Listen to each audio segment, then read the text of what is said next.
Según tú, ¿las diferencias lingüísticas que existen en Chile tienen relación con el estatus socioeconómico y la educación o tienen un trasfondo más profundo? Eh, Creo que hay los dos tipos de diferencias lingüísticas. Hay algunas que tienen que ver con territorios y con diferencias regionales. Por ejemplo, se dice que la gente de Chiloé habla más cantadito, se dice que hay un tono especial y sobre todo palabras especiales, por ejemplo, en el norte. Eh, Hay diferencias semánticas en distintas regiones del país. ¿Ya? Hablamos distinto a lo largo del país. Pero además de eso, hay serias diferencias por nivel socioeconómico. Yo creo que son las más fuertes. Eh, en general en Chile, tú puedes decir perfectamente, puedes intuir de qué clase viene una persona escuchándolo hablar, cómo pronuncia las heces, qué palabra utiliza, qué tono utiliza, y eso es una marca muy chilena, muy profundamente chilena, eh, y que tiene que ver precisamente con las diferencias, las profundas diferencias que hay socioeconómicas y con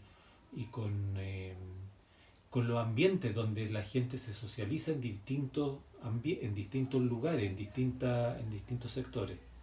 No es solamente un problema educacional, no es un problema de que a ti no te enseñaron gramática, es un tema que tú creces escuchando un tipo de forma de hablar, un cierto tipo de lenguaje, unos ciertos vocabularios y tú los reproduces.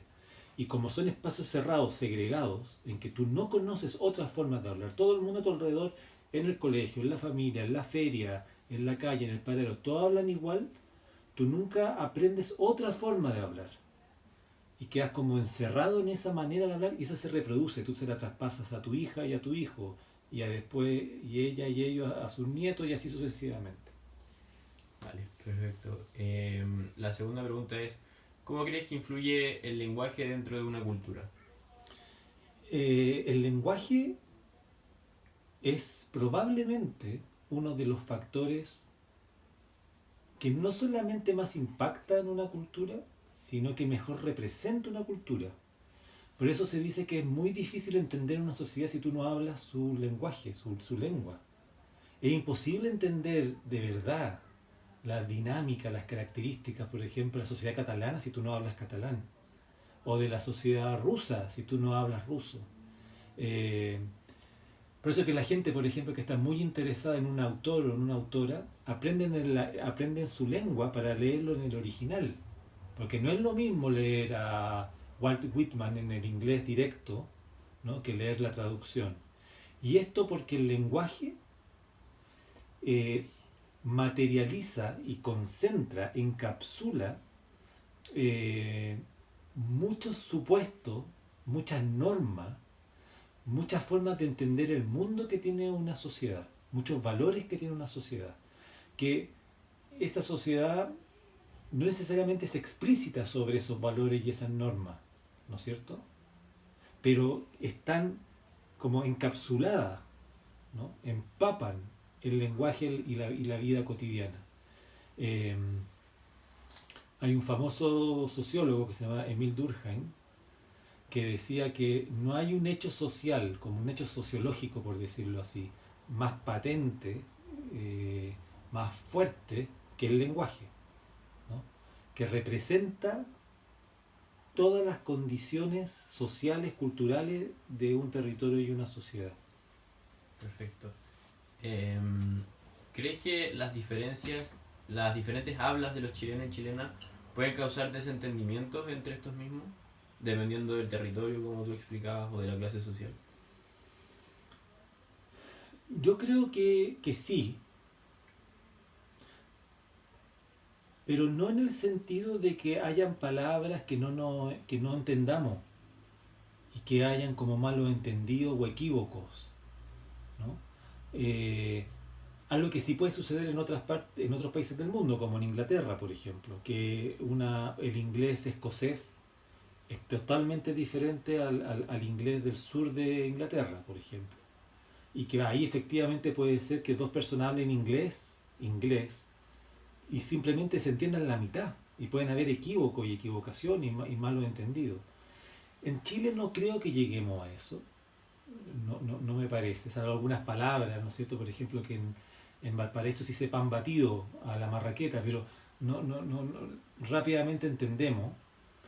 Pero donde yo sí creo que se producen, no malos entendidos, pero quiebres muy fuertes, es con las diferencias socioeconómicas. Eh, Como que la manera de hablar determina nuestras relaciones. ¿En quién confías? Viene una persona, por ejemplo, a pedirte algo en la calle. Basta con que tú le escuches el tono de voz y tú vas a cambiar radicalmente la manera de relacionarte con ese desconocido. Si te vas a relacionar desde la confianza, o desde el miedo, o desde la angustia, o desde la tranquilidad, va a depender de la palabra que use, del tono que use. eh, y yo creo que ahí sí es que se pueden producir, como te digo, como no tanto quiebres, pero sí fricciones, eh, y formas de relacionarse distintas con las personas. Perfecto. Ahora pasándonos un poco más al tema del lenguaje con relación a los pueblos originarios, eh, teniendo en consideración que la lengua mapudungún está en un proceso, se puede considerar que está en un proceso de extinción. ¿Tú sientes que los chilenos le hemos dado el suficiente cuidado a esta lengua? Yo primero quisiera poner una nota ahí de cautela con esto de que está en proceso de extinción. ¿Ya?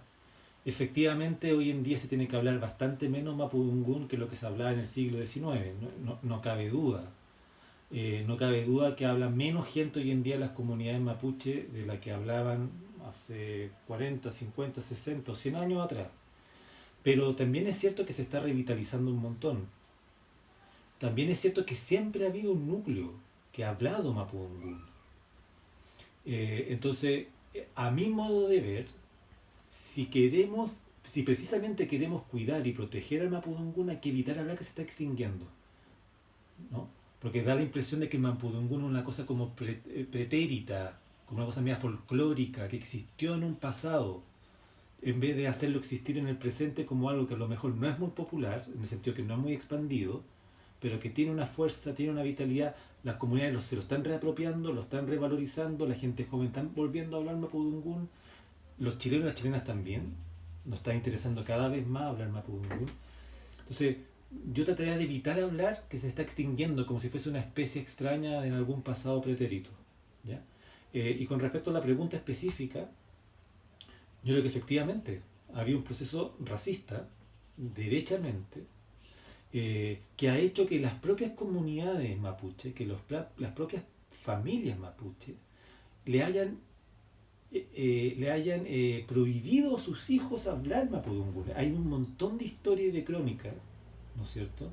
De familias de comienzos de siglo, de los años 20, 30, 40, 50, que que papá y mamá, para cuidar a su hijo, para evitar el abuso, para evitar la burla, para evitar el desprecio, para evitar la marginalización, les decían a los hijos que no hablaran mapudungún, ¿no?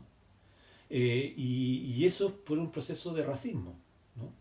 Eh, por un proceso en el que los chilenos y las chilenas le dimos una señal a las comunidades mapuche que ellos eran rezagados, que ellos de alguna manera estaban en oposición a la civilización, que ellos tenían que salir de lo mapuche para poder entrar a la modernidad, ¿no? Que lo mapuche era algo que estaba en el pasado, que era algo que los ataba, ¿no? a formas no productivas, no modernas, no civilizadas de ser y hacer. Y eso se ha traducido, como tú dices, en que Mapudungún ha ido bajando. Hasta hace poco ahora ha empezado a subir de nuevo.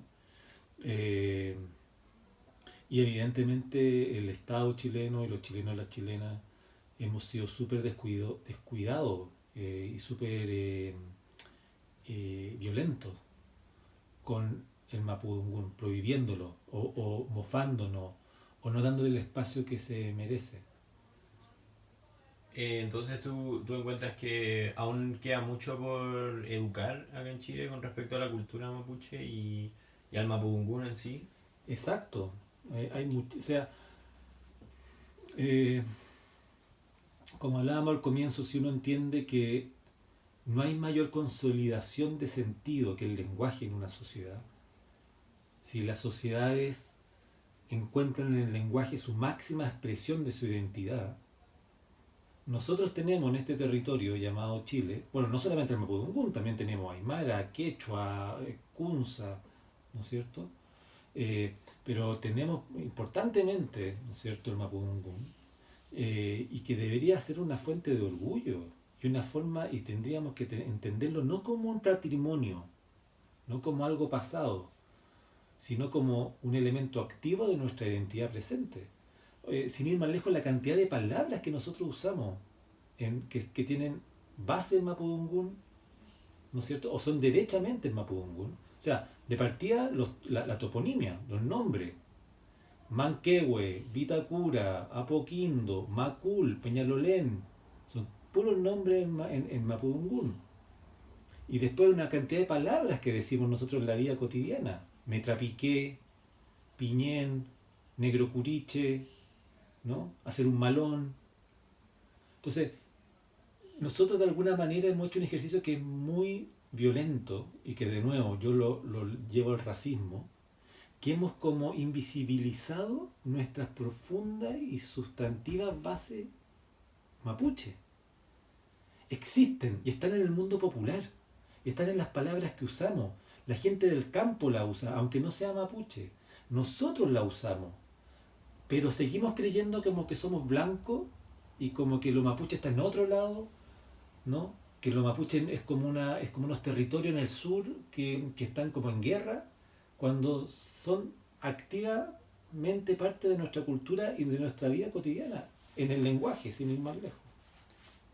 ¿Tú crees entonces que sería necesario o sería una buena iniciativa que a lo mejor por territorio, como por el mapudungún, que se empiece a,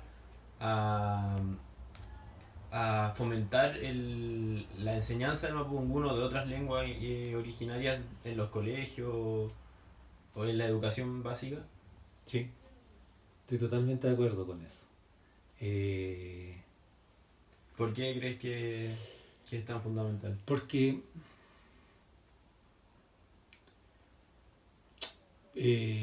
primero, porque sería una forma de reconocernos, ¿no? Los estados-nación, los países, están siempre llenos de rituales, muchos de ellos culturales, para no solamente afianzar, sino que también como proyectar una identidad. ¿Quiénes somos? ¿De dónde venimos? ¿No? ¿Quiénes queremos ser? ¿Qué significa ser chileno o chilena? ¿Qué es Chile? ¿No? Entonces, estamos llenos de símbolos, estamos llenos de ejercicios, estamos llenos de rituales, desde las ramadas y las fondas, de que no sé qué, la parada militar, de que los guasos aquí, ¿no es cierto? Que los copihue allá, eh, que las fiestas religiosas, por ejemplo, que son populares, ¿no? Y yo creo que ya es insostenible seguir entendiéndonos sin incluir lo mapuche y las otras raíces indígenas que tenemos, ¿no? En el norte será la cultura tacameña o aymara o quechua, eh, pero no podemos nosotros en el fondo, hoy en día sobre todo que estamos repensando nuestro Estado, por ejemplo, que no es un proceso constitucional, y estamos tratando de pensar qué queremos ser, cómo queremos que sea nuestro país, cómo queremos que sea nuestro modelo de desarrollo, cómo queremos relacionarnos con la naturaleza. En el fondo, ¿qué significa vivir en Chile? ¿Qué significa Chile? ¿Qué significa ser chileno o chilena?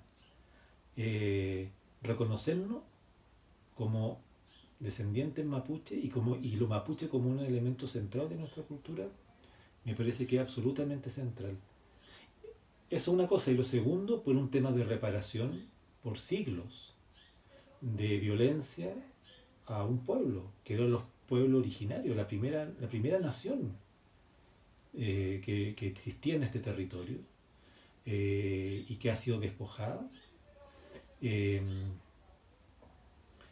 que el Estado chileno hizo una guerra contra ellos, literalmente mandó ejército, en algo que parece que tiene bastante pinta, que ya hoy día ya lo tenemos más claro, de genocidio, que los redujimos en reserva, que les quitamos sus tierras, les quitamos su lenguaje. Entonces, reconocernos en el lenguaje mapuche, que sobre todo en el sur, en el Gualmapu, pero también en el resto de Chile, que volvamos a reconectarnos con el Mapudungun, que lo reconozcamos, que lo validemos, es una forma también de reparar, de sanar siglos de daño y de violencia. Es una forma mínima, ¿no? De restitución moral, ética, eh, espiritual de todo ese daño. Muchas gracias por tu tiempo. A ustedes.